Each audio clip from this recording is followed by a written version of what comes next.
este programa Seminario Finanzas para Conservación y Soluciones Basadas en la Naturaleza, Desafíos para Chile. Este es un programa desarrollado en conjunto con el School, Financieros y el Centro para Impactos Socioeconómicos de la Pontificia Católica. Muchas gracias a todos por su participación. Los dejo con Rodrigo Arregada, profesor de Pontificia Católica, que va a dar inicio al panel. Bueno, buenos días a todos los que se están recién conectando. Muchas gracias a los que nos han estado acompañando durante las jornadas previas. Damos con esto inicio al seminario de finanzas para la conservación y soluciones basadas en la naturaleza, desafíos para Chile. Antes de partir, me gustaría comentarles, tengo aquí algunas palabras para empezar a desarrollar la conversación. Los impactos que han surgido como consecuencia de la crisis del COVID han precipitado una reevaluación de la forma en que vivimos nuestras vidas, sin duda. En ese sentido, gobiernos, empresas, inversores y sociedad en su conjunto enfrentan el desafío de liderar una recuperación sostenible al alero de una adecuada comprensión de nuestras capacidades de resiliencia, que nos ayuden, por cierto, a prepararnos a crisis futuras, que es muy probable que sucedan. Existe actualmente una evidencia muy abrumadora del papel que juega la naturaleza en la satisfacción de las necesidades de la sociedad. Se han desarrollado varios acuerdos internacionales para restaurar y proteger la biodiversidad y los servicios que prestan nuestros ecosistemas. Y a pesar de que se ha avanzado en el reconocimiento del rol del capital natural y social como un factor determinante clave para lograr los objetivos de desarrollo sostenible de las Naciones Unidas, los ecosistemas aún se ven afectados negativamente por múltiples factores relacionados a la acción humana. Cambio climático, seguridad hídrica, riesgo de catástrofes, seguridad alimentaria y energética, pérdida de diversidad, se reconocen como los retos más acuciantes para el ser humano en todo el mundo. Actuales retos sociológicos no solo afectan al entorno natural y el bienestar de las personas, sino que también pueden tener un impacto muy material en el rendimiento de las empresas e incluso puede dar lugar a inestabilidad financiera, ya que los impactos relacionados con el clima, por ejemplo, afectan a la institución bancaria, empresas aseguradoras, como muy bien lo sostiene el Fondo Monetario Internacional en su informe sobre estabilidad financiera mundial del año 2019. Imagínense cómo se va a ver ese informe post pandemia. Además, las empresas y los inversores en general están cada vez más preocupados por los importantes riesgos financieros derivados de la pérdida de biodiversidad, la degradación de los ecosistemas naturales y otros cambios climáticos. Los mercados financieros, y aquí entramos un poco más en tema, son la principal fuente de señales para dirigir la inversión y la actividad económica en una economía global capitalista. Chile tiene probablemente uno de los mercados financieros más profundos de la región, y el capital controlado por los mercados financieros en todo el mundo es mayor que el disponible para el desarrollo sostenible por parte de gobiernos y organismos multilaterales, lo que da cuenta de las enormes brechas y del rol del sector privado.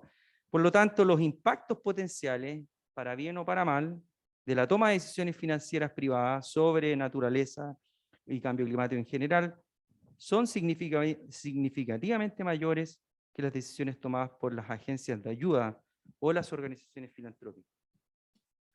Entonces, para terminar esta introducción, realizar inversiones estratégicas en ecosistemas sanos que funcionen adecuadamente pueden no solo proteger a las poblaciones frente a crecientes amenazas, sino que también puede ser un vehículo que estime el crecimiento económico y el desarrollo de nuestra sociedad. Así que yo les doy la más cordial bienvenida a todas. Vamos a partir. Primero me gustaría que cada una se pudiera presentar, un panel muy femenino, eso me alegra mucho de la paridad de género aquí, más bien nosotros somos minoría, así que da cuenta, digamos, del poder femenino y cómo ustedes han trabajado en un tema que es tremendamente relevante.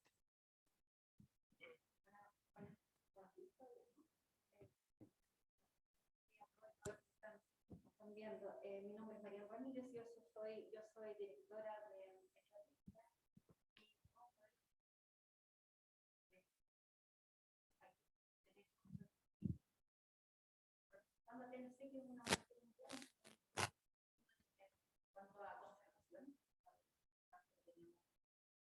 cerca de 70 países,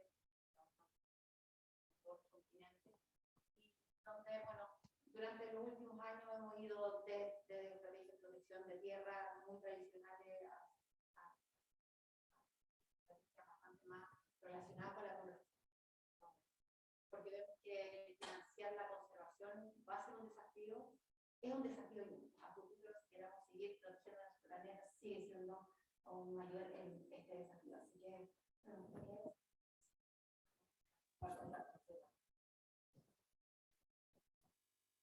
Buenos días.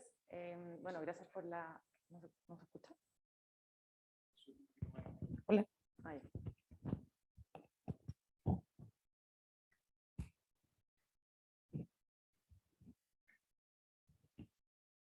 Como que, bueno, ahí sí. Bueno, gracias. Bueno, me lo pongo ahí. ¿Sí se escucha? Ya. Gracias por la invitación. Mi nombre es Trinidad Lecaros, soy gerente de finanzas sostenibles en Deloitte. Estoy hace como 6 meses ahí. Anteriormente estuve en el Ministerio de Hacienda, como de la mirada más pública de estos temas, con el Fondo Verde para el Clima también, postulando ciertos proyectos. Ahí, obviamente, también entendiendo un poco las brechas que tenían este tipo de proyectos, sobre todo los de conservación. Postulamos un proyecto que se llama Red Plus, que bueno, fue aprobado por el fondo.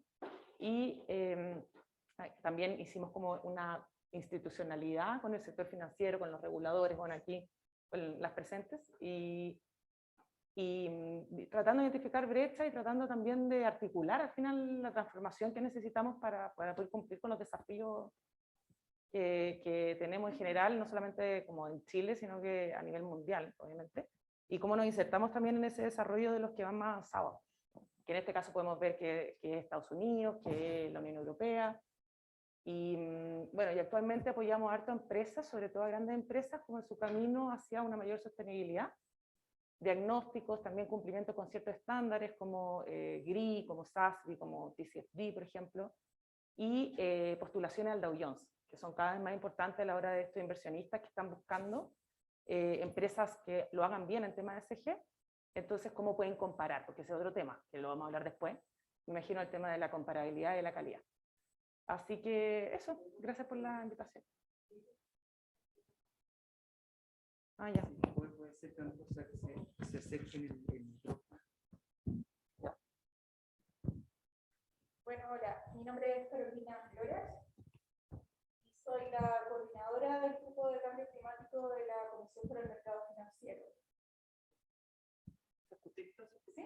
Bueno, perfecto. Y bueno, este grupo en el que yo coordino es un grupo que da cuenta de una iniciativa estratégica que tiene la Comisión, porque decidió, ¿cierto?, la Comisión reconocer al cambio climático como un riesgo relevante, ¿cierto?, y que debe gestionar dentro del contexto del mandato, de los 3 mandatos que la Comisión tiene. Y bueno, en este grupo de cambio climático, nosotros lo que hacemos es ser una especie de punta de lanza que va investigando, ¿cierto?, y evaluando cómo debe incorporar el cambio climático dentro de las tareas normales, digamos, de la institución. Y bueno, también, ¿cierto?, destacar que nuestra institución el viernes recién pasado publicó, ¿cierto?, las primeras normas de revelación de información asociada a los temas de sustentabilidad. Así que bueno, vamos a ir conversando en el transcurso de esta reunión, ¿cierto?, sobre algunos de estos temas. Mi nombre es María José Montero, yo soy directora de sustentabilidad en la GF Ameris Capital. Desde ahí me ha tocado trabajar los últimos más de 10 años, sobre todo en estrategias de inversión de impacto y cómo ir integrando variables sociales y ambientales a las tomas de decisiones de inversión y administración de activos dentro de Ameris Capital, ¿no? Desde esa experiencia, la verdad que bien pionera y por el 2010 en el fondo, ha sido un recorrido de mucho aprendizaje, de ir aprendiendo en el andar y ir creando una industria que tiene que ver con la inversión de impacto en Chile. Hoy día nosotros a través de nuestros fondos de inversión de impacto hemos podido redirigir más de 14 millones de dólares a la solución de desafíos sociales y ambientales en nuestro país. hemos podido de alguna manera aportar a 13 de los 17 Objetivos de Desarrollo Sostenible, invirtiendo en más de 23 proyectos y bueno, midiéndolo, invirtiendo, midiendo, viendo cómo aportar a estas brechas que hoy día enfrentamos como país en el logro del Objetivo de Desarrollo Sostenible, ¿no? Y bueno, también desde ese contexto es que me ha tocado participar también en la CAFI, que es la Asociación Chilena de Administradoras de Fondos de Inversión, o sea, la asociación gremial, ¿no? Y lo menciono porque me parece súper atingente a lo que vamos a conversar hoy día en la CAFI, que agrupa, ¿no?, a las distintas AGF de nuestro país. Estamos hoy día en una agenda para ir trabajando estos temas, escalando la inclusión de variables sociales, ambientales y de gobierno corporativo en las tomas de decisiones de inversión de la industria. Entonces, hemos hecho todo un trabajo y hay una agenda de ir midiendo, de viendo cómo avanza, dónde están las brechas, dónde están los desafíos. Y me parece que es clave a la hora de querer escalar en estos temas como país. Vamos a partir con una pregunta bien general para entrar en calor. En el contexto de las inversiones con impacto, no solo enfocado necesariamente en conservación de naturaleza o en manejo estratégico de recursos naturales, veámoslo en términos bien amplios, inversión que tenga impacto en términos sociales, en términos ambientales. ¿Cuál, a juicio de ustedes, es el principal desafío que ustedes ven para lograr desarrollar un ecosistema de finanzas que permita inyectar inversión privada en este tipo de proyectos? Un desafío. Yo voy a Bueno. decir, ¿se escucha? Siento que no se escucha muy bien. Ya.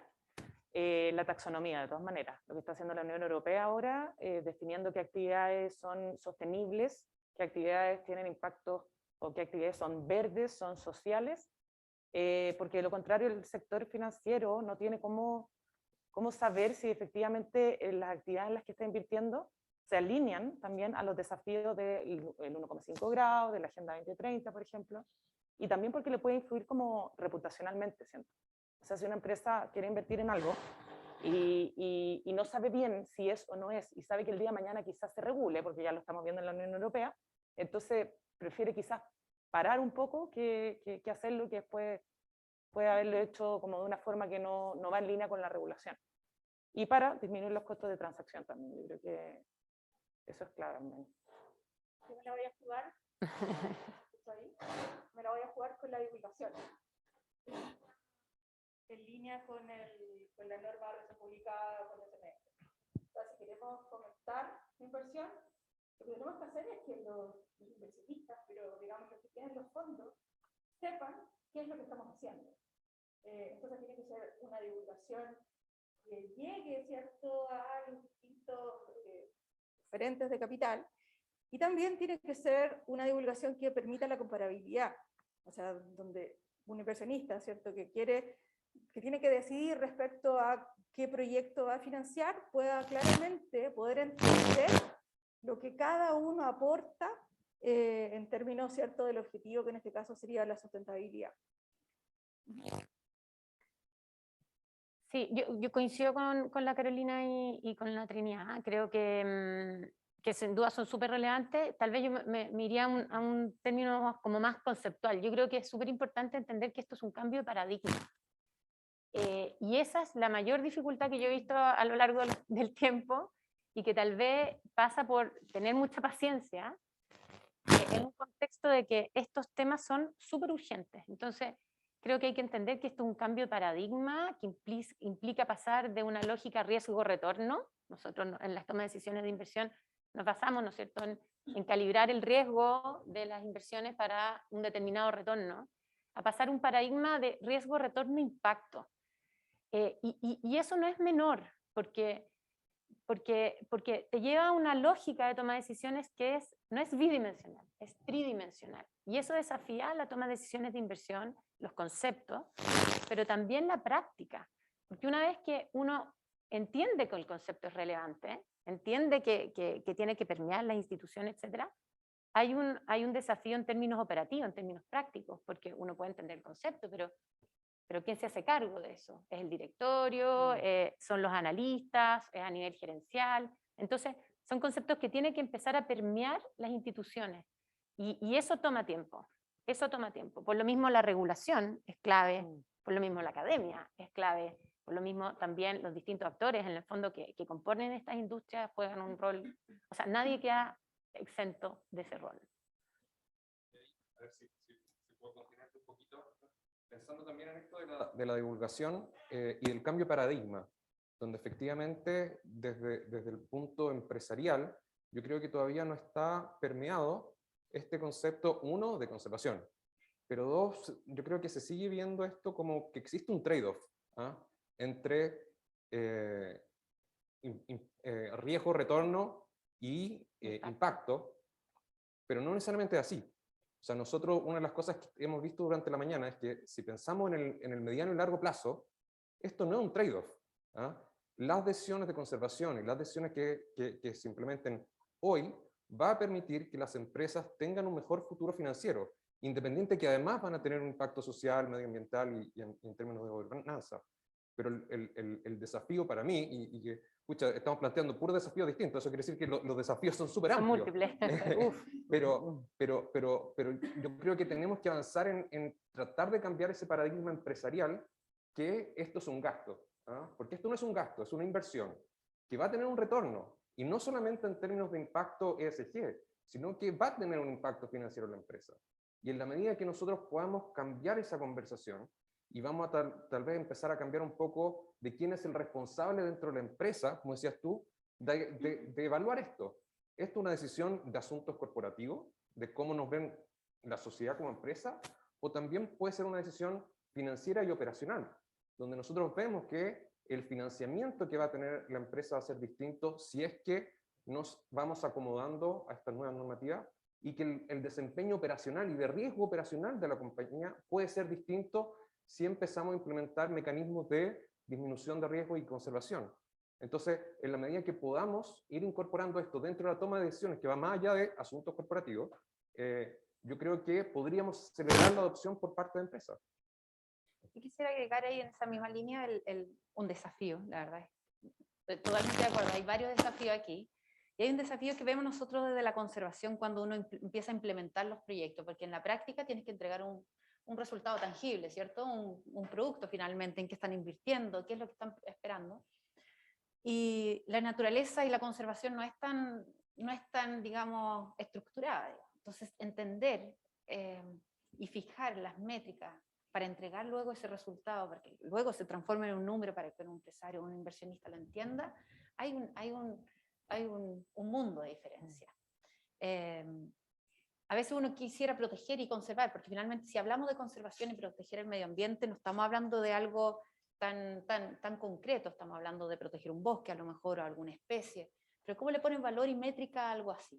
Tienes que empezar a buscar formas de tener alguna medición para agua, por decirlo de alguna forma, que estamos protegiendo el agua o el camarón, digamos, nativo de ese pequeño río, estamos protegiendo un árbol específico. Entonces hay muchas formas, y eso es una dificultad que hemos visto en TNC al menos, cuando queremos participar de este tipo de proyectos. Y es una conversación que tenemos al día a día con nuestros colegas, digamos, de NatureVest, cuando formulamos un proyecto, ¿cuáles son los resultados que somos capaces de entregar en terreno?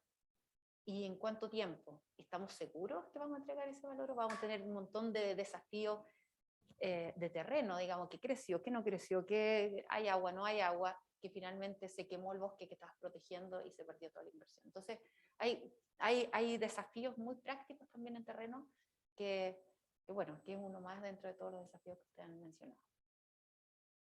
De hecho, el ejercicio que hice ayer, en la noche,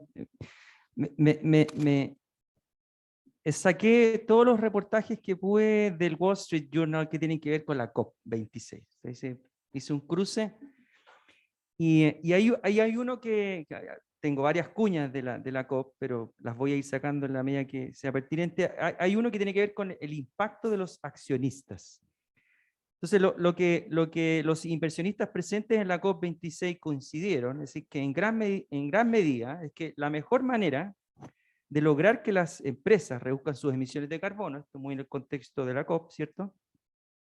Es poseer sus acciones y presionarlas para que cambien sus formas de operar. O sea, la presión viene desde arriba, ¿cierto?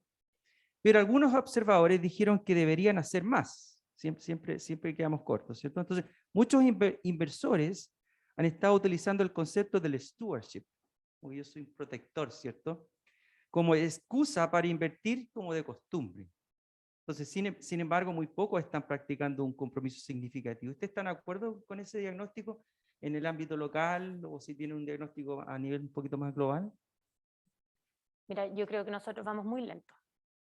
Vamos muy lento. El rol que tiene el sector financiero en la solución de desafíos sociales y ambientales es fundamental. Somos un actor que no nos podemos restar. Y si bien está como de moda, es un concepto que se está instalando, se menciona, el espectro donde se mueve esas estructuras es muy amplio. Daniel mostraba al principio, ¿no es cierto?, las primeras presentaciones, el espectro de capital, desde la filantropía hasta el sistema financiero tradicional. Y ahí hay un gradiente en que, según el nivel de intencionalidad con la que uno va incorporando estas variables sociales, ambientales, las tomas de decisiones de inversión y de administración de activos, el concepto que uno acuña, ¿no?, desde inversión responsable, sostenible, inversión de impacto y distintas estrategias, hay un paraguas enorme ahí. Y hay distintas estrategias, efectivamente. Y yo creo que el sector financiero, tanto a nivel de oferta como demanda, o sea, entendiendo el sector financiero no solo como los que ofrecen, sino que también los que consumen esos productos, en el fondo, tenemos que ir habitando todo ese espectro, desde estrategias muy de impacto, muy abocadas a impacto, hasta estrategias que buscan elevar estándares en términos sociales, ambientales. Bueno, y en eso yo creo que Chile está avanzando. Estamos discutiendo, hay muchos seminarios respecto a la importancia de estos temas, pero todavía es un nicho. O sea, nosotros desde la CAFI hemos intentado medir lo que está pasando. El 2018 hicimos un primer levantamiento solo con respecto, para que tengan una idea, solo con respecto al ámbito de la inversión de impacto. El 2018 vimos que habían 6 administradoras administrando 138 millones de dólares. 2 años después actualizamos esa cifra y se más que duplicó, 318 millones de dólares de 6 administradoras, lo que es sin duda una muy buena noticia, muchos asociados adhiriéndose a los principios para la inversión responsable, lo que es una gran noticia también el PRI. Pero ustedes comprenderán y estarán de acuerdo conmigo que 318 millones de dólares es nada. O sea, es menos del 1% de lo que administra la industria. Entonces, yo creo que si bien es un tema muy relevante, vamos lento, vamos avanzando, se más que duplica. Hay una regulación que va acompañando, pero es solo como enfocada, como tú comentabas, en el fondo, más en un prisma ambiental. Pero la S se te empieza a quedar atrás. En el fondo, estamos lentos, estamos avanzando lento. Yo creo que hay mucha conciencia y tenemos que todos asumir un mayor compromiso en estos temas para avanzar a un ritmo que nos permita lograr un desarrollo sostenible al menos el 2030, que me parece que tenemos que tener ambición. Yo creo que tenemos que tener ambición, vamos avanzando, pero ojo que vamos lento. Sí, es social también lo incluye. Sí. Sí. O sea, yo creo que quizás vamos lento porque nos ha faltado medir los impactos. O sea, creo que la medición de los impactos también va a ayudar, o sea, los ejercicios que se pueden realizar, va a ayudar a que los inversionistas, ¿cierto?, y los que generan los proyectos entiendan que esto no es por filantropía o que esto no es porque está de moda o es bonito o lo van a poder colocar, ¿cierto?, en la página web de la institución, sino que esto es porque en la medida que tú entiendas los riesgos que esto implica, los puedas medir y los puedas incorporar en tu negocio, en el negocio de la institución, vas a entender que lo tienes que hacer, que es parte de lo que si tú quieres seguir siendo rentable, vas a tener que ir resolviendo estos asuntos. Lo que pasa es que hoy día, cuando no medimos este impacto, simplemente equivocarse, ¿cierto?, o no incorporar este tipo de proyectos es gratis, porque no lo miden, no lo han podido colocar dentro, ¿cierto?, del negocio de la institución. Y no es que esa sea la única manera, pero a veces es la forma en la que uno obliga a una institución a hacerse cargo de estos aspectos. Entonces creo que también avanzar en esos temas, digamos, es necesario y va a ayudar. Para complementar un poco ahí sí. Entonces, para complementar un poco el tema del stewardship, de este acompañamiento o mentoreo o guía que pueden tener los accionistas dentro de la empresa, pensando en cómo ha evolucionado esto. O sea, partimos con inversionistas que estaban diciendo, mira, ¿sabes qué? Nosotros queremos sobreponderar o queremos invertir más en empresas que estén de acuerdo con estos principios de ESG. Después dijeron, mira, ¿sabes qué? No es solamente eso, sino que vamos a desinvertir de aquellas empresas que no estén cumpliendo. Entonces, el paso siguiente es decir, a ver, no solamente queremos invertir, sino que queremos guiarlos y queremos presionarlos a que tengan cada vez prácticas que sean mejores. Ahora, esa presión, nosotros necesitamos que los accionistas tengan instrumentos como para poder desarrollar esa presión. O sea, este activismo, ¿no? En el sentido de que tal vez accionistas que no son mayoritarios puedan estar tomando una influencia cada vez más grande dentro de las compañías, tiene que estar acompañado por mecanismos que le permitan ejercer ese activismo. Y por otro lado, tenemos el impacto de grandes fondos de inversión, que son fondos de inversión tipo índice, que son los que más han crecido a nivel internacional, que ellos por política no pueden influir dentro de la política de la empresa. Entonces ahí vamos a tener como un balance de estos grandes fondos de inversión que están creciendo, que pueden decir, mira, sabes que nosotros vamos a invertir en empresas ESG que siguen cierto índice ESG, por lo tanto, esta es una empresa que puede invertir y todas las que no son ESG no invertimos, por lo tanto hay un efecto en precio, pero ellos están limitados, ¿no? Por mandato de nosotros no podemos decir a la empresa cómo se gestiona, versus otros que son como fondos de impacto, donde ellos dicen proactivamente nosotros no solo vamos a invertir, sino que vamos a empujar ciertas políticas dentro de esta empresa para que mejoren el desempeño de la compañía. Y quería agregar también que sí, efectivamente, si uno se compara con países de la Unión Europea, como decía antes, Estados Unidos, no solamente por el tema de política, sino que ya la misma empresa se ha dado cuenta que estos temas tienen impacto financiero. Entonces, si es que uno no tiene tampoco los incentivos para que eso pase, claramente se va a avanzar más lento, porque igual las empresas están ganando plata como lo están haciendo ahora. Entonces, como esa mirada ya desde la RCE hacia cómo integrar esto de forma transversal en la empresa, que efectivamente, sobre todo los riesgos de transición asociados a las metas de carbono neutralidad, tienen impacto financieramente en la empresa, creo que los puede hacer cambiar. Y obviamente ahí la norma de la CMF es clave, porque al final no solo es, ya, tenemos los indicadores, podemos evaluar ciertos proyectos, que sigue siendo complejo porque, por lo que tú mencionas antes, ¿cierto? Pero también como el cambio integral a lo largo de la empresa. Entonces ahí tenemos gobernanza y lo bueno es que ya hay estándares y marcos que nos ayudan a entender esto, como el TCFD. Entonces tenemos la gobernanza, la estrategia, gestión de riesgo y obviamente todo lo que son las métricas. Pero en el fondo ese es como el cambio transversal que tiene que ocurrir, yo creo, en las organizaciones para que también hagan el cambio y que no sean los que estamos más convencidos quizás del cambio climático, que claramente no estamos en puestos quizás de directorio, por ejemplo, pero que al final como que uno ya creció con eso. Entonces como todo un cambio cultural también en la misma empresa. Y darse cuenta de lo que también mencionas de que esto ya no es a costa de la rentabilidad y evangelizar y al final y capacitar también. Capacitarnos todos al interior de la empresa del rol que tenemos, más allá del rol que tiene la gerencia de sostenibilidad. Continuando con esto de los desafíos, que es algo que lo podemos seguir desarrollando un poquito. Todos entendemos entonces que hay un ecosistema financiero que se puede desarrollar y hay distintos actores que debieran cumplir un rol distinto, ¿cierto? Y ojalá sinérgico, obviamente. Sociedad civil, la academia, el sector privado, el sector financiero. ¿Quién se debiera hacer cargo de estos desafíos entonces? ¿O cómo debieran estos actores, cómo podemos promover esa sinergia?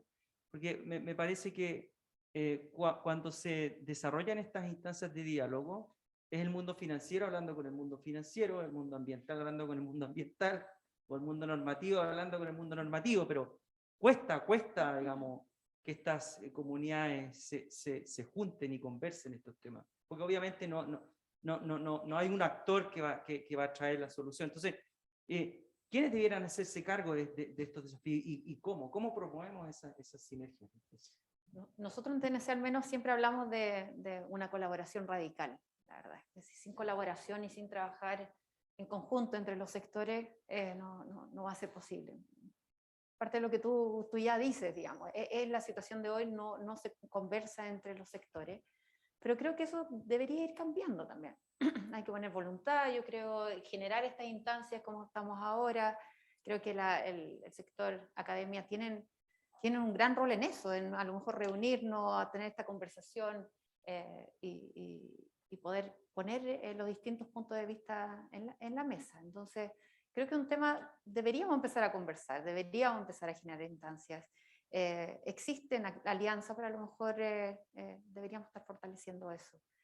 Pero comparto tu diagnóstico, es muy difícil entrar en todas las conversaciones. En TNC tenemos esa apertura, digamos, y por eso logramos hacer trabajo colaborativo con el sector público, privado, trabajamos mucho con las universidades, pero no es una tarea fácil, es una práctica. O sea, no sé si hay un actor en particular que debería coordinar todo esto, que debería impulsarlo, pero lo que sí puedo decir es que se han generado una serie de iniciativas de participación de distintos actores y que han demostrado que la coordinación y digamos, el trabajo conjunto es eficiente en este tipo de temas. O sea, está, por ejemplo, este Comité de Acción Climática, ¿cierto?, donde se sentaron en la mesa medioambientalistas, ¿cierto?, personas de distintas industrias, gente del gobierno, etcétera, y donde tuvieron el desafío, por ejemplo, de tener que conversar respecto a los avances de las NDC, o, por ejemplo, ese tipo de tópicos, y cómo esto se podía transformar en el cumplimiento de una meta en particular. O sea, son desafíos enormes, porque cada uno de los actores que están sentados ahí habla en términos diferentes, tienen objetivos diferentes, pero al final, ¿cierto?, de estos trabajos uno se da cuenta que si bien somos diferentes y hablamos diferente, o queremos quizás cosas diferentes, nos afectan las mismas cosas, y entonces de alguna forma estamos obligados a ponernos de acuerdo y buscar soluciones en conjunto. Otro de estas iniciativas fue o es, porque todavía está, ¿cierto?, funcionando, la mesa de finanzas verdes, ¿cierto?, que organizó, ¿cierto?, el Ministerio de Hacienda, donde se reúne la gente privada, ¿cierto?, asociaciones industriales con distintos reguladores y también, ¿cierto?, algunos organismos que apoyan esta institucionalidad.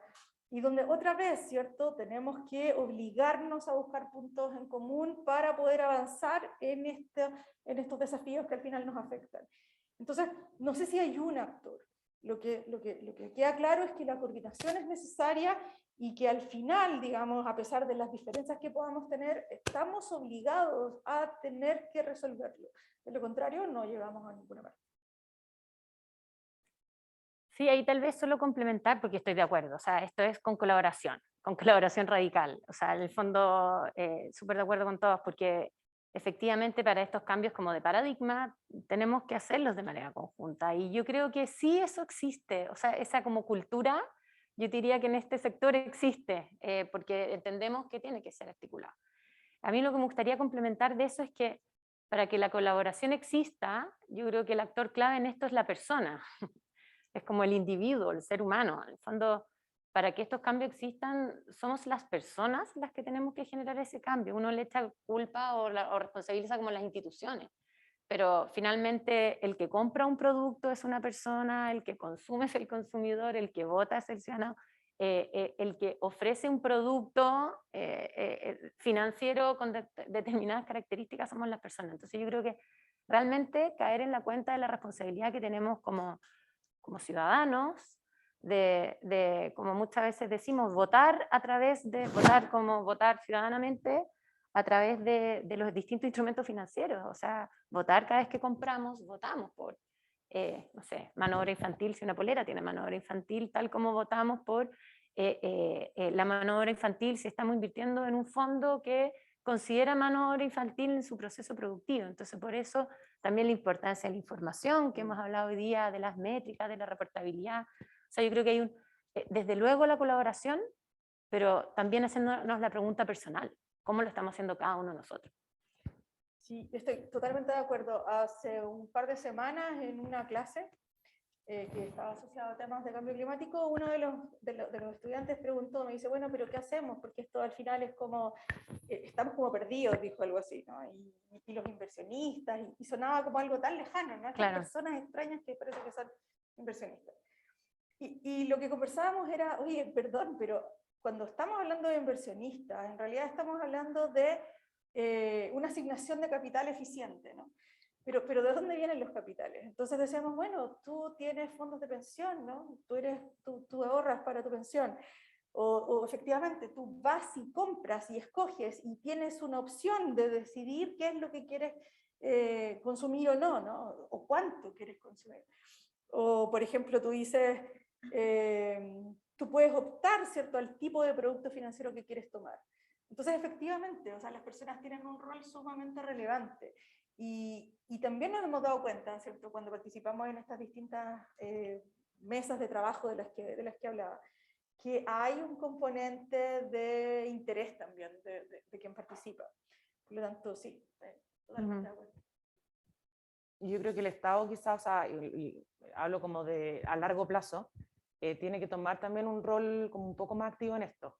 No solamente actividades particulares o todo lo que tiene que ver con la política climática, sino que con el rol coordinador entre actores públicos, privados, entre la academia, por ejemplo, y destinar recursos a eso, porque no puede ser que, no sé, pues por ejemplo, la institucionalidad de la mesa público-privada al final muere porque se va la persona o las personas que estaban a cargo Claro. y pasó a mejor vida, o sea, y todo lo que cuesta armar como algo así. No, o sea, la mesa sigue, pero en el fondo no hay como no hay nada, ni un decreto o cosas que al final te digan, pucha, esta cuestión va a seguir independiente quien llegue, independiente quien no, porque es un desafío a largo plazo que tenemos que cumplir.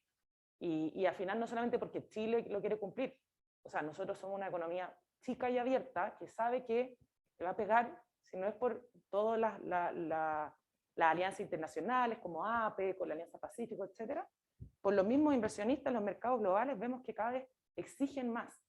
Entonces, mucho mejor cooperar, aunque sea más costoso coordinar, que cada uno trate de ver, pucha, cómo lo podemos ir haciendo, a ver esto. Por ejemplo, el Ministerio de Medio Ambiente tiene muchos datos que quizás usa para algunas cosas, que podría ser muy útil también para el sector financiero en su evaluación, herramientas de evaluación de gestión de riesgo, etc. Entonces, esa cooperación es muy, muy importante. Y claro, o sea, ahora con el proyecto de ley de cambio climático, con toda la institucionalidad, debiese quedar como bien anclado ese tema. Yo estoy súper de acuerdo con digamos, bueno, la responsabilidad, yo creo que es de todas ahí, pero me estaba reflexionando sobre la responsabilidad individual de cada uno de nosotros. Pero también hay uno responsable en cuanto tiene información, ¿cierto? Mientras uno conoce lo que realmente quiere proteger o quiere comprar un champú que es biodegradable o que tiene ciertos elementos naturales, orgánicos, ¿por qué elijo ese producto? Entonces yo creo que algo que nosotros hemos visto hace muchos años en TNC es realmente cuál es la conexión que las personas tienen actualmente con la naturaleza y el mundo en que viven. Cada vez las personas estamos viviendo en ciudades, ¿cierto? Hay poca conexión, entender de dónde viene el agua, de dónde vienen los productos, cómo se cultiva. Es muy difícil para un niño actualmente saber realmente si pregunta de dónde sale una papa y a lo mejor puede estar imaginando que sale un árbol. Y es súper normal porque está más conectado con una ciudad donde todo o el supermercado. Mi hija dice, Sí, cualquier cosa que necesita mi hija dice, vamos al supermercado. Claro. Pero no dice, vamos a una parcela a sacar una naranja del árbol. Entonces, necesitamos una conexión con la naturaleza, pero para eso también necesitamos políticas públicas, porque si no generamos un movimiento completo, digamos, de cómo una persona en Santiago se puede conectar con la naturaleza, un lugar donde pueda ir, o una persona en la región, cómo fácilmente puede acceder a un parque nacional, por ejemplo. Perdemos esa oportunidad de educar a la persona que se conecte con la naturaleza y que finalmente eso se refleje en una buena decisión. Creo que ahí falta todavía conexión para luego poder tomar todas estas buenas decisiones en cada uno de nuestros lugares de trabajo. Nosotros en la Universidad Católica hemos venido trabajando ya hace muchos años sobre un tema bien específico. Me gustaría saber la opinión de usted. Es cómo el país responde de manera normativa frente a sus desafíos ambientales. Primero, ¿quién define los desafíos? A veces no tenemos claro por qué un problema se instala como un problema. Digamos. ¿Quién dijo que esto era un problema? A veces eso no es muy evidente. Y lo que resulta es que muchas veces hay desafíos que terminan siendo sobreatendidos y hay otros que definitivamente como que nadie les prestó ninguna atención. Entonces, esa es como la primera capa. Y la segunda capa es algo que nosotros hemos venido acuñando como el término de coherencia normativa. De cómo una norma que sale de un ministerio sectorial conversa con normas de otros ministerios. Y ahí nos hemos dado cuenta que muchas veces el Estado no legisla como Estado, muchas veces, sino que legisla de manera muy sectorial. Entonces, ¿ustedes ven que eso también podría explicar de alguna manera que estos temas no avancen tal vez con la rapidez, en el sentido de que a lo mejor el Ministerio del Medio Ambiente está desarrollando una actividad dirigida hacia potenciar el desarrollo de soluciones basadas en naturaleza? Eso probablemente el Ministerio de Hacienda no tiene idea de que eso está pasando, y Agricultura está legislando sobre otro tema que va en contraoposición a esa iniciativa. ¿Ustedes lo han podido palpar de manera directa este problema, digamos? Nosotros de medio ambiente, o sea, de conservación es el día a día, digamos. Si uno piensa en el agua, hay 100 entidades públicas que tienen algo que decir sobre el agua. Entonces, tomar una decisión ya es complicado, ponerse de acuerdo, más complicado. Entonces, creo que sí, es una realidad. Se va avanzando, porque creo que ahí vamos avanzando muy lento como, digamos, como país, pero es una realidad y dificulta, genera barreras, se toman decisiones, pero en forma, digamos, descoordinada con lo otro. Entonces, no tengo la solución, pero sí es una realidad, por lo menos en temas de medio ambiente, que dificulta todo, digamos, tomar una decisión a proteger algo. Un ejemplo como súper concreto, por ejemplo, donar una tierra, perdón, en Chile ya es complicado, dependiendo cuántos actores están relacionados con esa tierra, por ejemplo, y hay que hablar del agua. Perdón. Yo creo que en temas de coordinación interministerial se ha avanzado, hay cierta institucionalidad, pero me parece que con el proyecto de ley del cambio climático, con la NDC, con ya los compromisos a más largo plazo, se va dando como una institucionalidad más fuerte, porque al final, claro, los temas de cambio climático son súper transversales y a veces las políticas quedan ahí, porque o sea, es muy difícil que todos sepamos lo que está pasando, y se generan también esto que si confío o no, o sea, es como, es complejo el tema en realidad, y también lo que pensaba antes era que finalmente, igual, todos los ministerios trabajan personas, y esas personas a veces cambian ministro, se tienen que ir, y hasta ahí llega, y volver a meterse al carro también es costoso. Y ahora que vemos que los trabajos, ¿cuánto duran más o menos en promedio para las nuevas generaciones? No sé, 2, 3 años. Entonces, eso también es otro tema que hay que ir mirando, porque especializarse en los temas cuesta, toma tiempo. Y así las políticas también, o sea, uno avanza, o sea, 3 años en un proyecto, de repente te cambió el gobierno y fue. Entonces, esos temas hay que ir mirando, y por eso creo que esa misma institucionalidad en la que está trabajando Chile es clave. Y lo último también es que creo que hay que establecer como consejos más directivos de ministros, pero no solamente el Consejo de Ministros para la Sustentabilidad, sino que algo relacionado también quizás al tema financiero, y con los reguladores, pero ya muy alto nivel, porque de ahí, si bien tiene que venir de abajo arriba, de arriba abajo, pero al final todos sabemos que si los de arriba están convencidos, el tema se mueve mucho más rápido al final. De hecho, nos estaba pensando que incluso eso no solo ocurre a nivel de país o de instituciones, sino que incluso ocurre dentro de las propias instituciones. O sea, en general, ¿cierto? Quizás tiene que ver con una cosa del ser humano, ¿no? Que cada uno quiere tomar su propia parcela y no quiere que nadie más se meta, ¿no? Pero en estos temas, en general, bueno, en la mayoría de los temas, la coordinación, como decíamos, es súper importante, y la capacidad de poder trabajar en base a un proyecto común. Cuando se establece un objetivo mayor, digamos, el resto se tiene que coordinar. Y claro, hay que buscar los mecanismos, ¿no? O sea, uno de esos mecanismos puede ser, como tú decías, ¿cierto?, generar ciertos consejos o qué sé yo. Pero en estos comités de los que yo les hablaba hace un rato, es un tema. Y creo que se hacen esfuerzos, y de alguna forma las personas entienden que tienen que llegar a ese tipo de trabajo conjunto. Por supuesto, una legislación ayuda, por supuesto, un comité ayuda, por supuesto, ciertas definiciones de proyectos de más largo plazo también ayudan. Pero sí, o sea, creo que también otra vez está ligado a la forma del, o sea, al hecho de ser humano. Sí, y yo lo vinculo con el concepto que estábamos discutiendo anteriormente, o sea, con el tema de la colaboración. Todos hablamos como estamos de acuerdo con la colaboración radical en estos temas, pero es que esto es como ponerlo en la práctica. Y claro, todos estamos de acuerdo con la colaboración, pero la colaboración, pucha, que cuesta. Es mucho más fácil tomar una decisión uno solo y hacerlo que coordinarse con otro, estar dispuesto a una opinión distinta, a llegar a un consenso, acordarlo, llegar a una política que sea efectiva. Y eso toma tiempo, eso toma conversaciones, eso es la colaboración, esa es la coordinación. Entonces, es un ejemplo súper concreto de lo importante que es trabajar de manera colaborativa. Y el tema es que puede ser que nos demoremos más, pero lo que también hablamos harto, ¿no? Nos demoramos más, pero llegamos más lejos. Puede que tomemos decisiones rápidas, pero que no van a ser inconducentes en el fondo.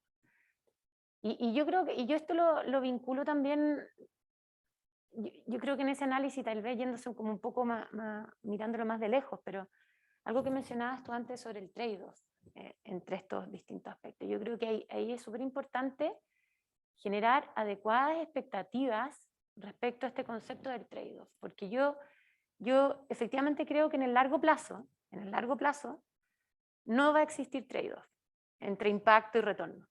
Pero desde mi experiencia, y no es concluyente, o sea, es mi experiencia personal, hoy día sí existe trade-off. O sea, hoy día hay muchos costos relacionados a estas transacciones que hacen que estos proyectos muy abocados a impactos tengan un cierto golpe en el retorno, ¿no? Y eso hace que sea muy difícil también avanzar en una mayor escala. Y eso, entonces, por lo mismo, es importante entender la complejidad de este tipo de estructuras, financiamiento, que nos permitan escalarlo de manera adecuada. Y eso implica coordinación, trabajo conjunto, encontrar la forma en que el Estado, efectivamente, el regulador, efectivamente, pueda apoyar a que esta industria crezca. El privado tiene su rol, desde luego, pero el Estado también, y tienen que existir políticas que efectivamente permitan en el largo plazo realmente crecer. No sé si me explico, pero hay ciertas complejidades que tienen que ver con los plazos. Los trade-offs creo que tienen plazos y también tienen que ver con el tipo de inversión que uno está realizando en ese espectro que veíamos en la charla anterior, ¿no? Y ahí, a lo mejor como para terminar, yo creo que la discusión es cómo logramos que nuestras políticas de sustentabilidad sean sustentables. Cómo logramos diseñar algo que permanezca en el tiempo más allá del gobierno, del ministro, del subsecretario, de la persona que estaba viendo el tema en el comité que duró 2 años porque después se le cambió el nombre al comité. Entonces, ¿cómo podemos lograr tener esta discusión de largo plazo?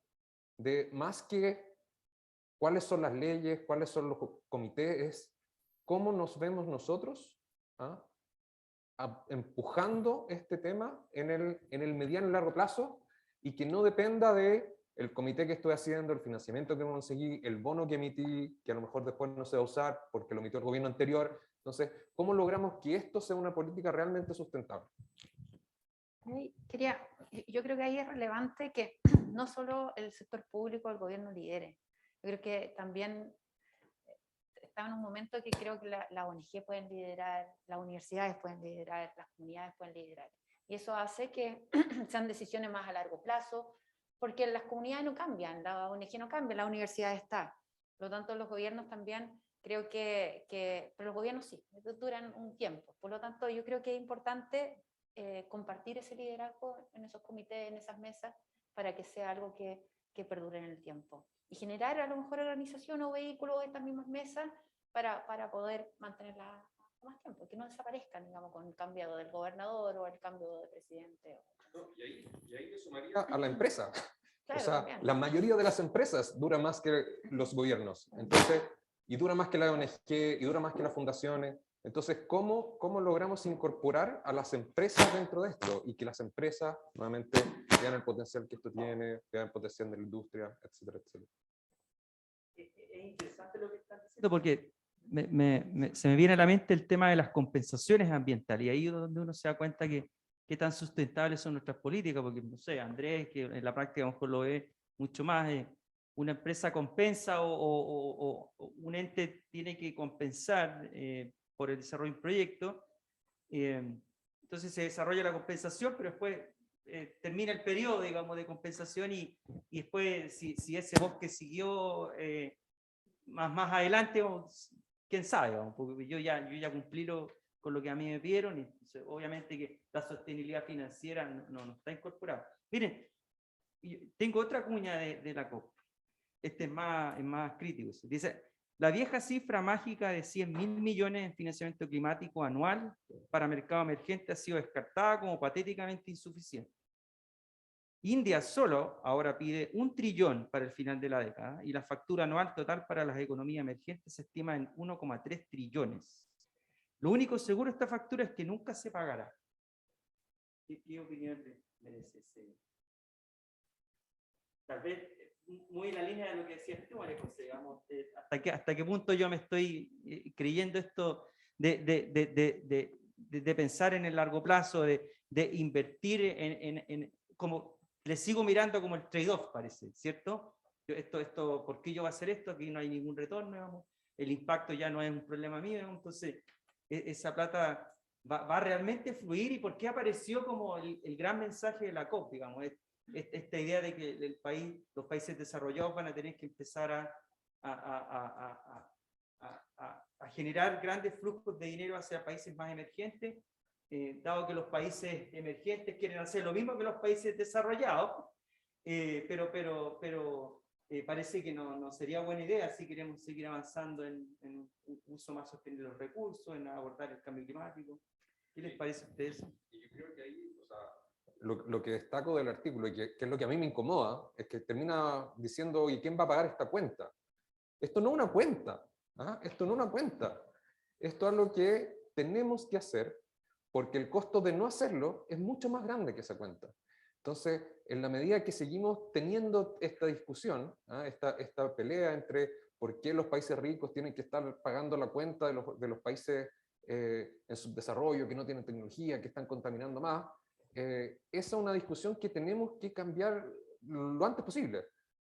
Y que yo siento que desde el mundo de inversiones se están dando cuenta de eso, se están dando cuenta de eso. Por eso están creciendo el área como línea de inversión, como área de inversión, lo que más está creciendo es fondos capitales. Por lo tanto, yo creo que a lo mejor los políticos no se han dado cuenta. ¿Ah? A lo mejor los políticos que asisten a las COP no se están dando cuenta, pero yo creo que los inversionistas sí. Sí, yo creo que el desafío también está en cómo monetizar el impacto. Porque volvemos a esa lógica, en el fondo riesgo-retorno, y nos cuesta salir de ahí. ¿Cómo le damos valor al impacto?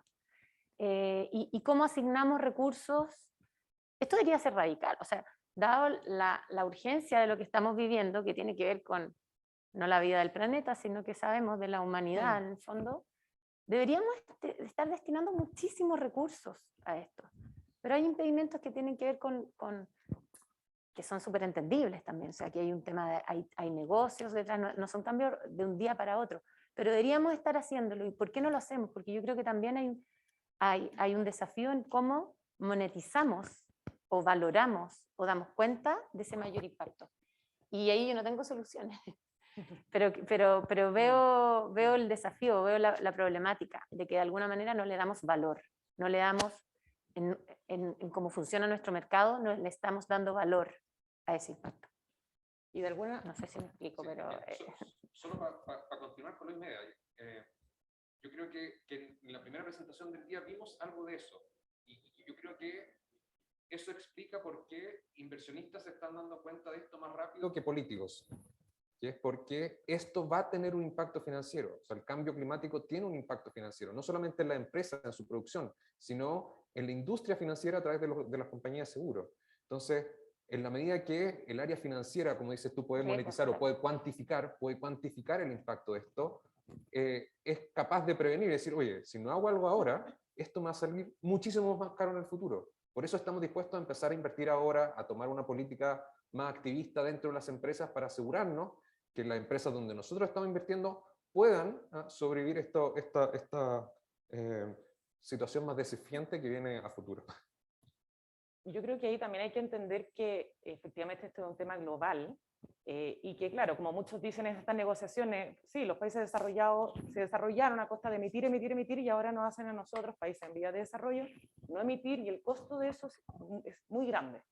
Y los países en vías de desarrollo efectivamente tienen muchas necesidades que cubrir. Entonces también tiene que haber esa cooperación del mundo, en el fondo, en avanzar en esto, porque si India no logra la carbono neutralidad, bueno, lo comprometieron a 2070, pero si no la logra, al final estamos todos fritos en el fondo. Entonces, creo que es válida la cooperación, pero también hay que entender que los países son burocráticos, los fondos gigantes como el Fondo Verde tampoco es panacea, o sea, canalizar todo, se pierde también muchos recursos, entonces como que son varias variables al mismo tiempo. Entiendo que el cambio es sistémico y del sector financiero en general, pero hay países que quizás van a necesitar más ayuda en esta transformación también. Yo creo que falta también es valorizar un poco nuestras propias vidas, porque estamos de alguna forma poniendo en riesgo, y lo dijimos aquí en este panel, la vida de cada uno de nosotros. Y nosotros vamos a depender de la naturaleza, vamos a depender, digamos, de que vamos a depender de la biodiversidad. Sin biodiversidad no vamos a ser capaces de seguir vivos tampoco, nos vamos a llenar, y no quiero ser catastrófica, pero van a venir más enfermedades, ¿cierto? Si no vamos protegiendo nuestra naturaleza, si no tenemos una variedad genética que nos vaya protegiendo en los próximos años, tampoco vamos a estar en mayor riesgo. Entonces yo creo que no le podemos poner número a todo. Yo creo que nos ahorramos mucha plata si generamos un poco conciencia. Creo que nos ahorramos la mitad de los millones si cada uno de nosotros pudiera conectarse un poquito más con el valor de la vida, el valor de lo que nos rodea, darnos cuenta de cómo la naturaleza nos está entregando todo prácticamente gratis. Y nosotros le estamos poniendo...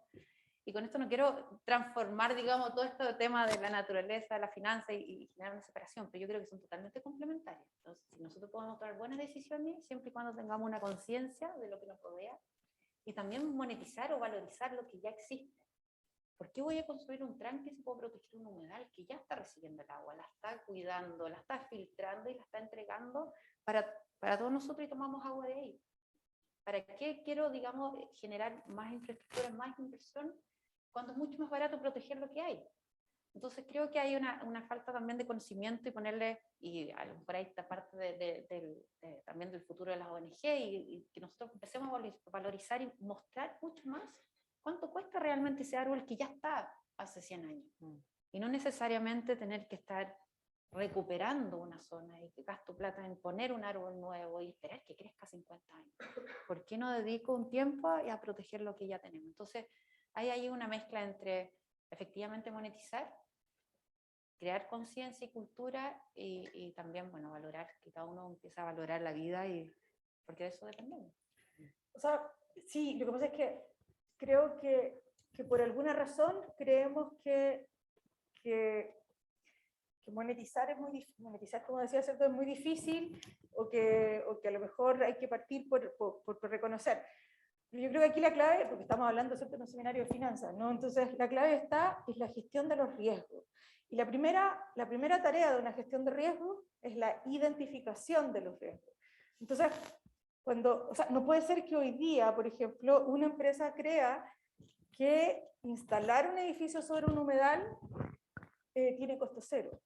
O sea, alguien tiene que darse el trabajo de evaluar el costo de eso, y no solo en términos de los recursos, los materiales adicionales que va a necesitar para poder darle cierta firmeza al edificio, sino que en términos del impacto medioambiental, ¿cierto?, que eso implica para el resto de la comunidad.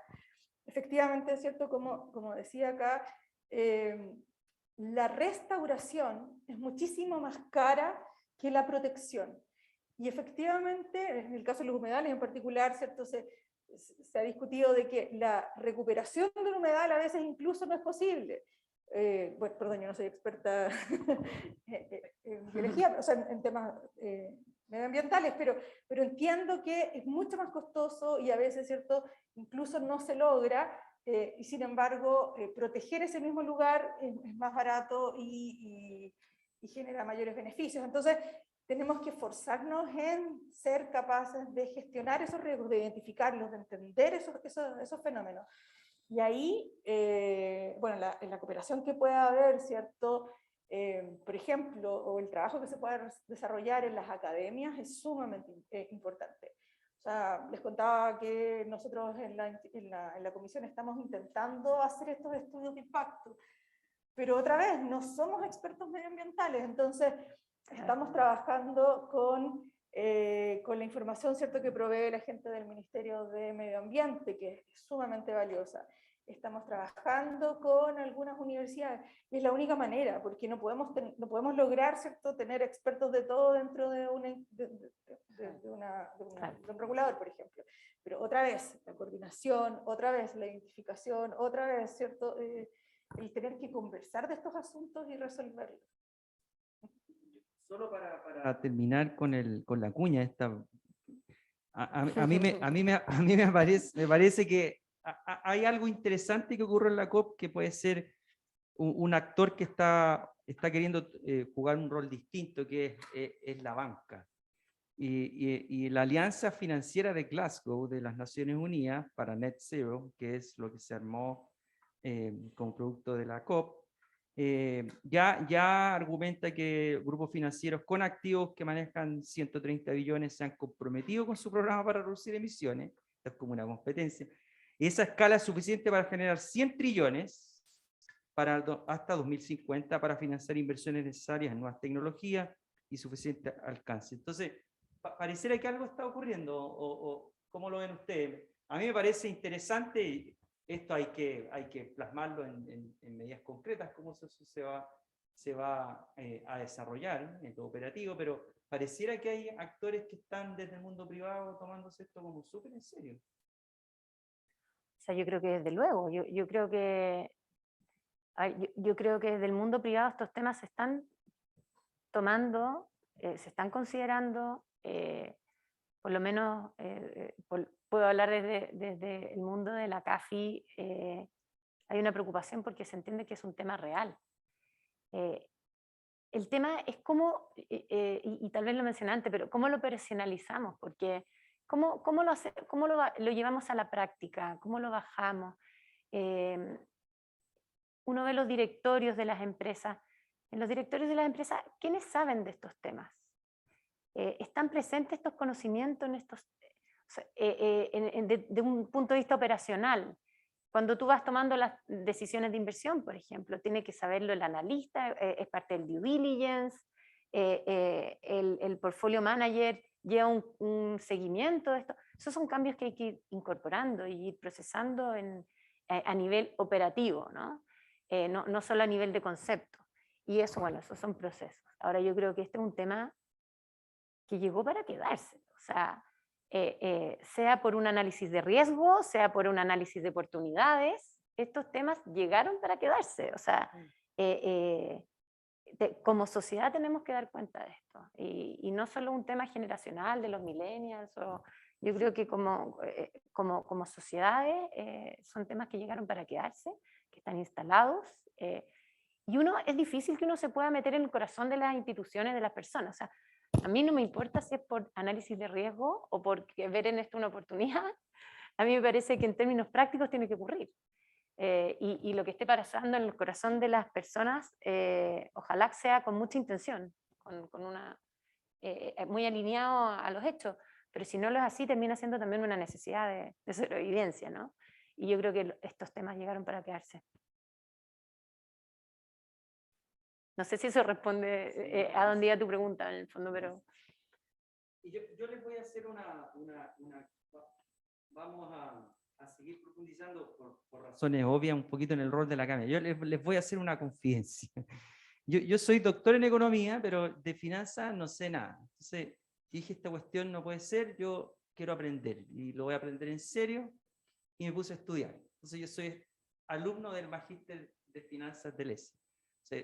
Hugo fue profesor mío de finanzas corporativas y Cecilia fue mi profesora de entorno económico. Entonces, hay algo que me tiene inquieto y tengo que ser bien honesto en esto de los paradigmas. Y aquí yo quiero que me den su opinión. ¿Qué determina el valor financiero de una compañía al final, entonces? Porque si yo uso finanzas puras, digamos, y descuento flujo futuro, hago el ejercicio financiero impecable y le meto una tasa que haga sentido, bueno, saco un valor de la compañía. Pero, ¿qué pasa con lo otro? Con lo otro que no está en los flujos. Porque son beneficios de no mercado, son cosas que cuesta mucho ponerle un valor monetario. Quedamos cortos, ¿cómo vamos a poder avanzar en eso si no sabemos realmente cómo incorporar eso en el valor financiero de una compañía, que es como la base de todo, ¿no? Estoy pensando un poco en el cambio de estos paradigmas, incluso en la manera en cómo nosotros estamos enseñando a futuras personas que van a ver estos temas.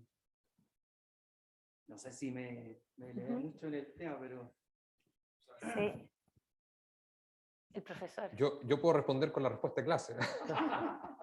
Y la respuesta de clase, que es un poco parecida a lo que partí conversando, yo creo que está cada vez más demostrado. Aquí de hecho hay un paper que estudia, no sé, 1000 y tantos papers y demuestra que en 700 encuentran que empresas que han invertido en ESG han tenido impactos reales dentro de su compañía, tanto en términos operacionales como en términos a nivel de riesgo, de innovación. ¿Por qué? Porque cuando invierten en búsqueda de soluciones, están innovando y están desarrollando nuevos procesos que son más eficientes, que le permiten tener ahorro energético. Entonces, yo creo que hay dos componentes. Entonces, uno es el componente financiero, y lo que yo creo es que estamos avanzando en la forma de cuantificar e identificar no solamente cuáles son los beneficios que pueden tener en términos de beneficio económico, de generar más recursos, pero además también cuantificar cómo esto impacta el riesgo y cómo impacta la reducción del riesgo.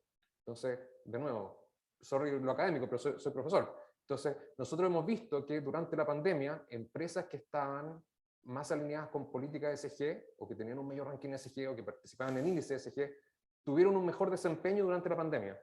Eso quiere decir que o disminuyeron menos su precio de acción, o que subió su precio de acción, o que su riesgo, su volatilidad de mercado fue menor. Entonces, estamos identificando un impacto netamente financiero capturable por la empresa en términos financieros. Pero está la otra medida, y que ya va más por la medida de, bueno, cómo esto tiene un impacto social, de política pública, de organismos públicos, cómo impacta al mercado en general, y eso no lo hemos podido incorporar, y va a ser un desafío incorporarlo, porque tal como nos cuesta incorporar las externalidades positivas y negativas dentro de una evaluación normal, tampoco queda tan claro cómo debería la empresa incorporar sus externalidades, ya sean positivas o negativas, salvo por la regulación, donde existe alguien desde afuera que dice, bueno, por último yo, como gobierno, como Estado, como controlador o como grupo de interés, queremos que esto sea transparente y queremos cuantificarla. Primero cuantificarla, después tratar de ver cómo la gestionamos en tanto externalidades positivas y negativas. Eso es como la respuesta académica. Sumándome a eso también, yo creo que, claro, hay aspectos cualitativos y cuantitativos. Uno tiende a pensar que si una empresa gestiona bien sus factores ASG, reduce el riesgo y por lo tanto obviamente está menos expuesto a posibles pérdidas financieras también. Pero hay, y también en tu misma línea, yo creo que hay desafíos de cómo hacer el link entre esa gestión de factores y efectivamente cuánto te influyó en tu rentabilidad, por ejemplo. Sí hay avance, y nosotros lo vemos, por ejemplo, en el Dow Jones, que tratan de cuantificar esos impactos, por ejemplo, en si se emitieron bonos verdes y cómo fue el pricing, cómo fue la tasa. Se hace también la comparación con el mercado secundario, por ejemplo, como lo fue en el Ministerio de Hacienda, y que efectivamente fue mejor. O si hay costos específicamente para empresas como de utilities, por ejemplo, relacionados a mayores eventos climáticos extremos o la misma aseguradora. La otra vez veía un gráfico, claro, o sea, la aseguradora, la pérdida ha aumentado, pero un montón relacionado a temas de cambio climático. Entonces, yo creo que efectivamente uno tiene que avanzar hacia los temas y los indicadores cuantitativos, pero también desarrollar los cualitativos y la gestión de esos indicadores. O, por ejemplo, el precio interno del carbono. O sea, creo que cada vez hay como más métricas. La cosa es también unificar las metodologías. Porque al final, como que las metodologías también, quién sabe qué hubo detrás de eso. O sea, puso el número, pero que hay atrás. Entonces, Exacto. también ese es un desafío que es importante, pero estamos avanzando, se supone, a nivel mundial para poder unificar esto y dar mayor claridad también. Sí, de hecho, o sea, durante los últimos meses se han intensificado las reuniones entre los reguladores de distintos países y los organismos suprarreguladores, ¿cierto?, que están observando estos ejercicios. Y las reuniones son cada vez más seguidas, ¿no? Como, a ver, detalles en la metodología. Lo siento, no puedo pensar de otra forma, también soy economista y también veo finanzas, entonces tengo que creer que vamos a ser capaces de medir estos riesgos incluso cuando son más cualitativos, ¿no? O sea, tendremos que estudiar nuevamente las metodologías y por eso digo que hay que tener este contacto cercano con las academias que van avanzando, ¿cierto? Y mejorando estas metodologías también.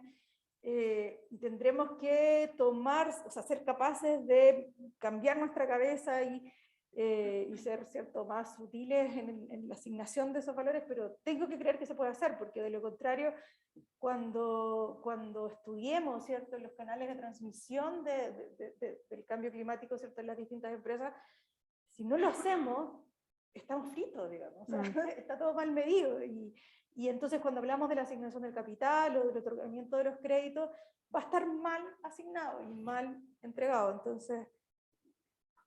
mal valorizado. Yo estoy súper de acuerdo con lo que han dicho, con las respuestas que han dado. Creo que hay un tema queda en evidencia que hay un desafío en la métrica, ¿no? En cómo medir, en cómo reportar además y cómo dar cuenta de eso. Y yo creo ahí que es importante ver que históricamente, a ver, la contabilidad, o sea, la métrica como financiera contable ha ido evolucionando y cambiando en el tiempo enormemente. O sea, vemos que todo el tiempo estamos actualizando y que la nueva norma y que FRS y en fin.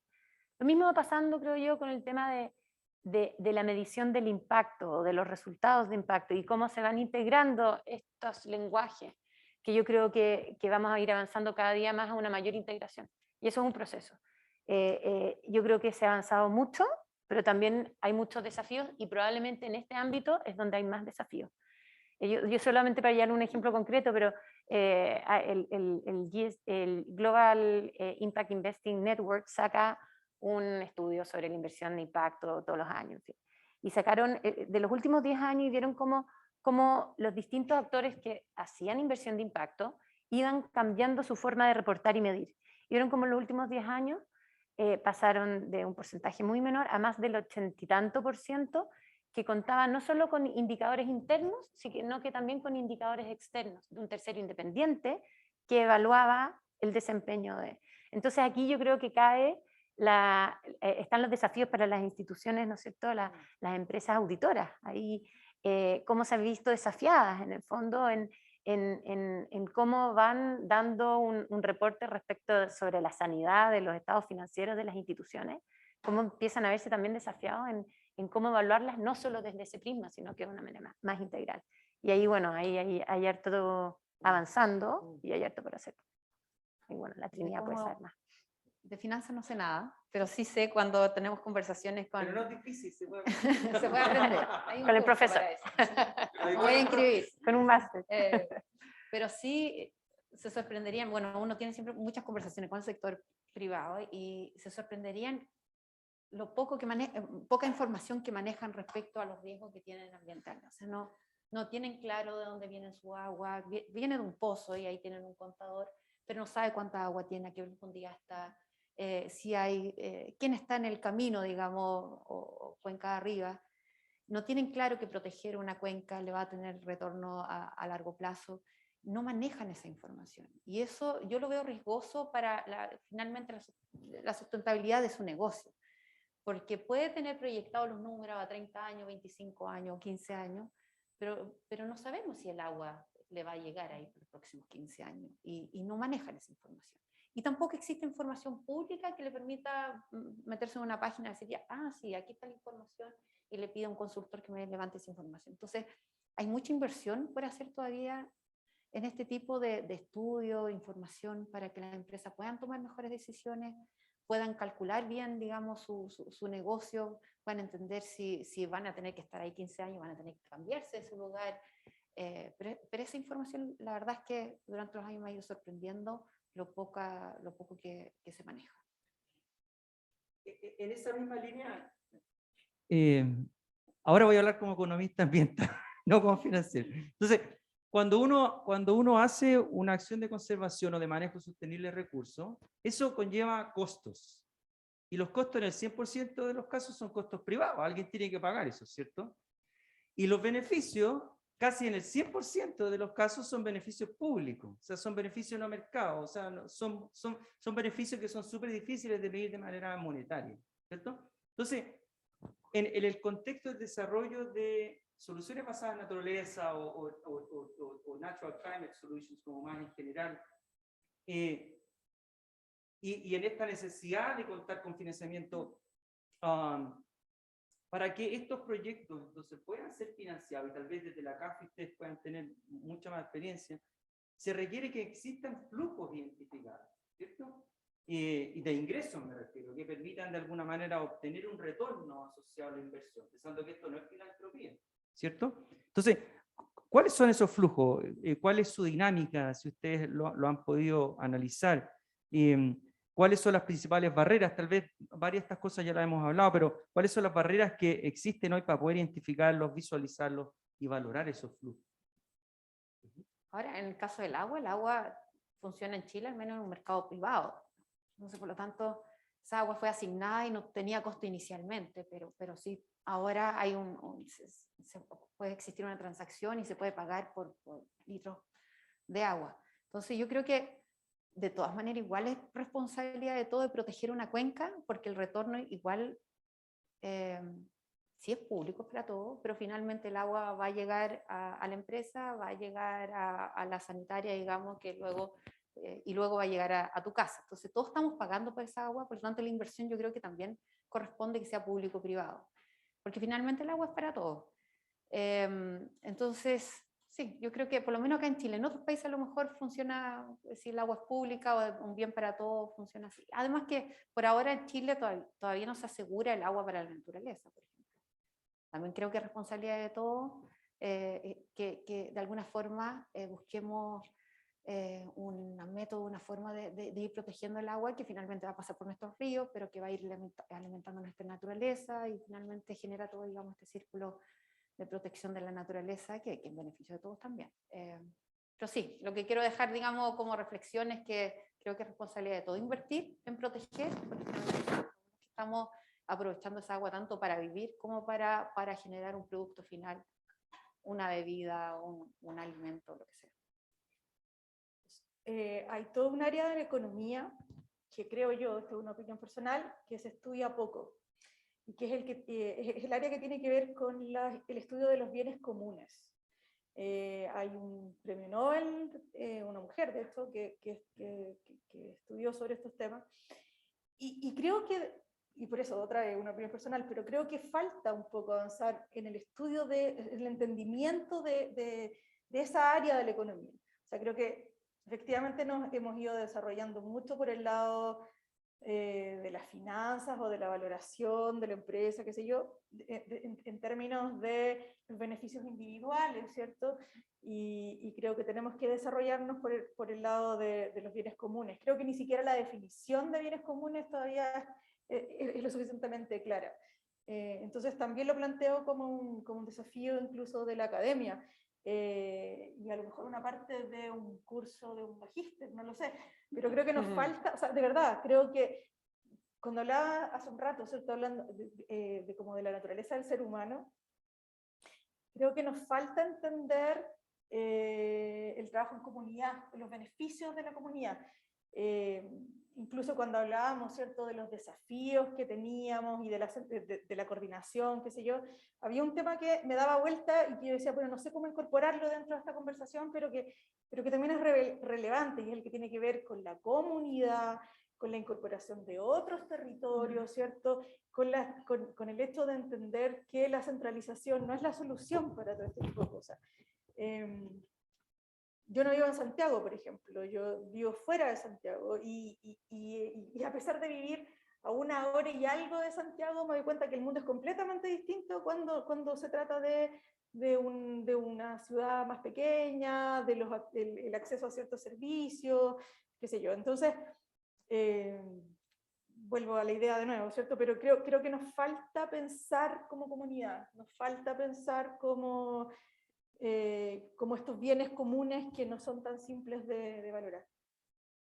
Y también como un tema de roles, porque, por ejemplo, entendemos que este tema ya la filantropía obviamente no basta, pero sí efectivamente hay proyectos que son quizás más rentables, más de interés del sector privado ahora, puede que después a medida que se vaya desarrollando esto cambie, pero en adaptación, en conservación, quizás el rol público tiene que predominar un poco más en esto.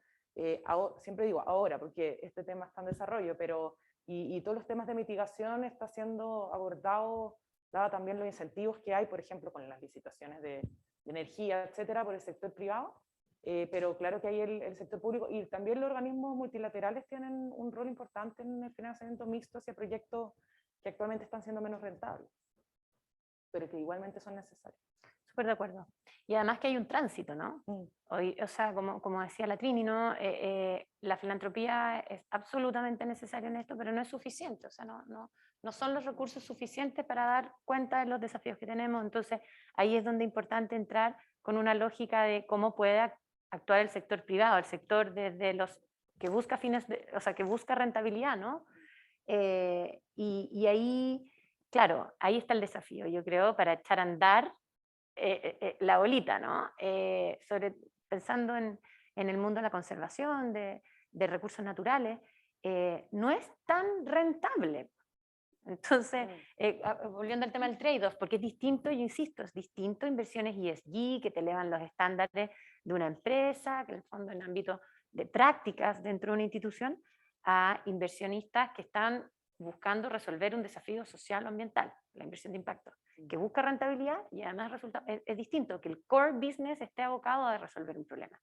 Y yo creo que en eso tenemos que ir avanzando como sociedad. El mundo, por ejemplo, de las empresas B o de estas empresas con propósito que ha irrumpido fuerte en la última década en nuestro país, ha tenido un rol fundamental, entender que a través de una empresa puede haber un propósito, entonces que hay un propósito y medirlo y crear modelos de negocio que vayan innovando en eso. Entonces ahí entrar con modelos innovadores que nos permitan ir creciendo en esta industria y entendiendo que se apoyen y crezcan estas industrias, no solo desde la filantropía, sino que desde las inversiones privadas, me parece fundamental, que al final esa es la punta lanza, ¿no? de todo esto, de poder avanzar ahí. Yo quería compartir un dato, solamente estaba acordando los números, por ejemplo, de protección de un humedal. Aquí en la parte, aquí en mismo Santiago, arriba en la montaña, un humedal que entrega 40.000 metros cúbicos al año, protección de agua, digamos, genera, si tú lo proteges, cuesta la inversión inicial protegerlo $80.000. O sea, el primer año $2 el metro cúbico.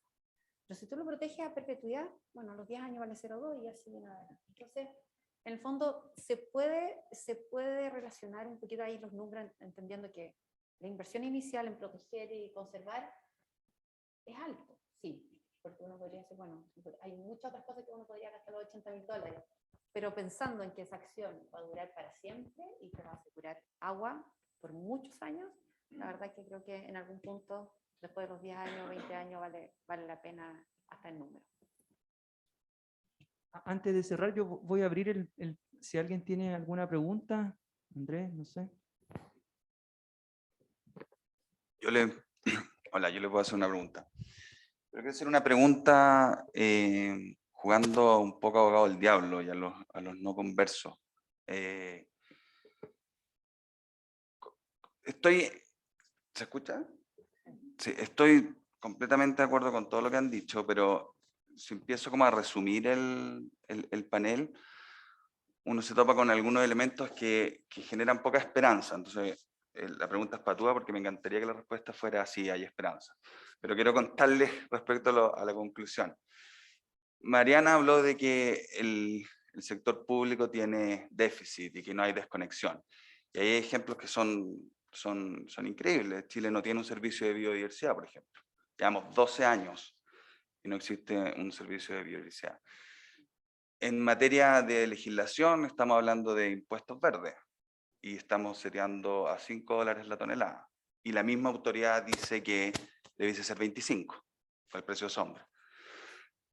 María José habló de los fondos de inversiones y dijiste un número que creo que fue como $300 millones, que era un 1% del total. De impacto, inversión de impacto. De inversión de impacto. Y probablemente esa inversión de impacto está más enfocada en lo social que en la naturaleza. No te podría decir exhaustivamente, pero... Ya. Y después sí. tuvimos todo un... Hablamos sobre las métricas, la importancia de construir las métricas, que no es simple, es súper complejo. Y de esas métricas de impacto, por lo general están relacionadas con economía real. O sea, hablamos de banca, compañías de seguros que se fijan en economía real. Estamos tratando de vincular el sector financiero con estos impactos. Y el sector financiero tiene un mundo gigante que no es de economía real y que es grande. Que de repente uno dice, bueno, esos son los no conversos a los cuales hay que tratar de meter. ¿Ustedes creen en sus distintos ámbitos, en sus distintas profesiones, que estamos en un punto de inflexión en donde desde la ciudadanía, del mundo de la conservación, del mundo de los consultores, inversión de impacto normativo, vamos a dar el paso o esto tiene que venir de algo de más arriba? Tienen que cambiar las normativas de manera firme, tienen que aumentar los precios al carbono, tiene que generarse una normativa de pago de servicios ecosistémicos, etcétera, etcétera. Mira, yo creo que a lo que me refiero con el tema de que estamos avanzando, que estamos creciendo, los últimos 2 años ya la cifra que en el fondo hemos duplicado. Para dar el ejemplo, el mundo de la inversión de impacto, en el fondo hemos duplicado. Yo creo que efectivamente vamos avanzando, pero a mí me gustaría dejar bien sobre la mesa la sensación de urgencia. O sea, estamos creciendo, pero a un ritmo demasiado lento. Y creo que hay comodidad en la lentitud. En el fondo, cuando uno avanza a paso lento es porque nos estamos poniendo suficientemente ambiciosos. Es un poco lo que ocurrió con la COP, ¿no? Que o sea, las personas reclaman, bueno, se avanza, pero reclaman en el fondo acuerdos más jugados, más comprometidos, más ambiciosos. Y a mí me encantaría ser súper esperanzadora en decirte que efectivamente las cosas están cambiando, pero yo creo que es irresponsable decir que estamos avanzando al paso que hay que avanzar. O sea, el tema llegó para quedarse, pero estamos avanzando muy lento, y eso lo tenemos que asumir todos los actores. En esto tenemos que avanzar más rápido, y todos los actores tenemos un rol que cumplir en eso, y particularmente las personas. Yo creo que, bueno, tratando de ver el vaso medio lleno, porque si uno empieza a ver todo lo malo que está, después está a morirse, porque el informe del IPCC, ya, pero viendo también lo que está pasando afuera, sobre todo como los que llevan esto, que también pueden, o sea, su aprendizaje quizás fue más lento, el de nosotros quizás pueda ser más rápido. Creo que nos vamos a tener que poner al día por una o por otra, o sea, o por la regulación de la CMF, la super de pensiones, de lo que está pasando ahora con todos los nuevos programas de gobierno, bueno, a ver, la mayoría de ellos enfocados en los temas de cambio climático, y también específicamente lo que está pasando afuera con los inversionistas que nos están exigiendo a nosotros, o sea, una taxonomía que te obligue a ti como inversionista, como sector financiero, a poder decir qué parte de tus portafolios están alineados a esa taxonomía súper exigente, sí o sí te afecta a ti como exportador de esas materias primas. O sea, entonces al final es como un ecosistema que se está dando, que cuesta, porque hay muchos desafíos aún. Estamos avanzando lento porque quizás también hay incentivos de por medio que cuesta coordinar, porque estamos hablando de una transformación económica al final, pero creo que el cambio va a ser como exponencial de alguna u otra forma, por regulación, por todos los grupos de interés, consumidores, nuevas generaciones también que se transfiere la riqueza, todo lo que está pasando con los inversionistas internacionales, etcétera. Así que sí, concuerdo con la María José que vamos lento, es muy lento. Tenemos recién cuántos, 11 bonos verdes emitidos en Chile, que no es nada. Pero tiendo a pensar que el cambio va a ser como cada vez más rápido, por así decirlo. Sin duda. Sí, estoy de acuerdo con eso también. O sea, no puedo decir si la velocidad que estamos tomando es la adecuada, Pero lo que sí puedo decir es que cuando, por ejemplo, nosotros creamos el grupo de trabajo, ¿cierto? Hace un par de años atrás, al principio, incluso dentro de la propia institución, era como, ¿pero para qué? O habían varios que eran escépticos y que decían que a lo mejor no era necesario. Pero a medida que ha pasado el tiempo, cada vez, digamos, es menos posible negar este tipo de cosas y las cosas se van instaurando, ¿no? Entonces creo que avanzamos. No sé, insisto, no sé si es la velocidad correcta, pero lo hacemos. La verdad es que yo a lo mejor peco de optimista, pero yo creo que estamos en un momento donde se está cambiando. Ahora, ojalá estos cambios hubiesen sido 10 años atrás, 15 años atrás.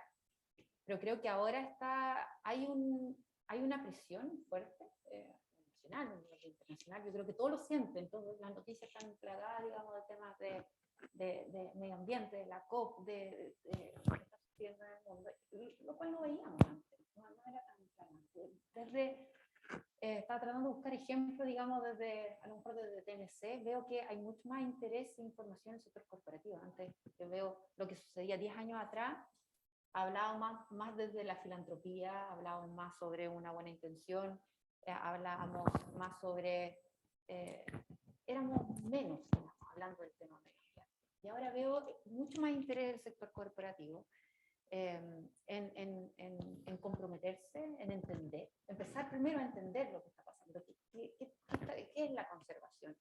Y eso ya es un gran paso. Entonces se nota ese cambio cuando solamente el cambio de la agenda, digamos, ¿con quién estamos conversando? ¿Quién se está sumando a preguntar?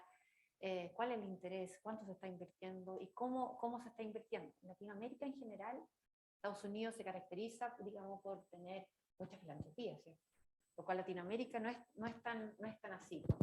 Pero sí se ve un aumento en un compromiso más directamente de las corporaciones. Hay un cambio, yo creo que es el inicio, pero debería ser bastante más acelerado desde ahora. Sí, y a lo mejor como para terminar y complementar, hablando de la comodidad, que efectivamente estamos creciendo a una tasa cómoda, estamos invirtiendo en una tasa que no nos incomoda. El punto es que si no empezamos a acelerar, nos va a incomodar muchísimo. ¿Por qué? Porque los mercados dentro de todo, ahora ya le pusieron precio a muchas cosas, los mercados funcionan. Entonces, si es que nosotros no cambiamos nuestras metodologías, vamos a ser sustituidos por otros países que sí lo hacen, y nosotros tenemos las capacidades para hacerlo. Por lo tanto, o lo hacemos por la buena o lo hacemos por la mano, pero igual lo vamos a tener que hacer. Ese era el comentario, ¿cierto? Vamos a estar muy incómodos si no lo hacemos. Hoy ya, bueno, ha sido intenso y me quedé como con 20 preguntas. Yo sabía que se me iba a hacer poco el tiempo. 20 Yo cuotas. disfruto mucho, de verdad, yo disfruto mucho estos temas. Creo que tiene toda la lógica del mundo, unir el mundo financiero con el mundo de la conservación, con el mundo de las soluciones basadas en naturaleza. Yo creo que si no lo hacemos, obviamente estamos... Siempre yo digo, incluso en mis clases, ¿por qué nos debiéramos preocupar del cambio climático? Si el planeta se las va a arreglar, ¿cierto? En algún lugar va a ser más frío, en otro va a ser más calor. El planeta se las va a arreglar. Los que vamos a tener problemas somos nosotros. ¿Sí o no? O sea, si al final, ¿qué es lo peor que puede pasar? Que bueno, se extinga la raza humana, pero el planeta no se va a extinguir. Entonces, creo yo que si no lo hacemos, estamos como de alguna manera atentando contra nosotros mismos. Así que yo les doy infinitas gracias por la conversación, súper interesante. Le agradezco a todos los que se han conectado. Esto va a quedar grabado, lo vamos a encargar de difundir. De nuevo, ojalá podamos tener más conversas como esta. Nosotros vamos a encargar desde la academia, ¿cierto, Hugo?, de abrir más estos espacios. Yo creo que estos son temas que hay que hablarlos más, hay que unir comunidades que no se juntan de manera muy habitual. Así que yo encantado y de nuevo muchísimas gracias. Gracias a ustedes. Muchas gracias.